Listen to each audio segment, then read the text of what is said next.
Одоо тэгэхээр сая 40 жил гэдэг чинь 1979 он. Одоо цаг хугацаа жоохон урагшлаа 5 жилээр 1975 онд би хөгжимчин байхдаа зохиосон Төмөр Баатар маань дуулсан сайн байна уу Улаанбаатар минь гэдэг дуу яг тэр үеийн найруулгаар дуулсан гэдэг бодож байна. Маш их сэтгэлөөлж баярлалаа.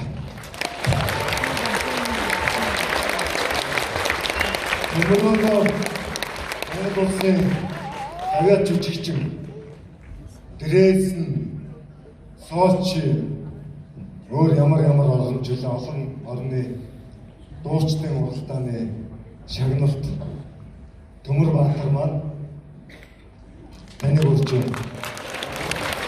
Сайн байна уу?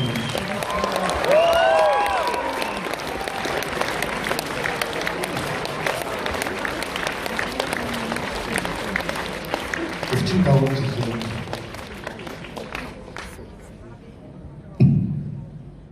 Яг 45 жилийн өмнө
Oh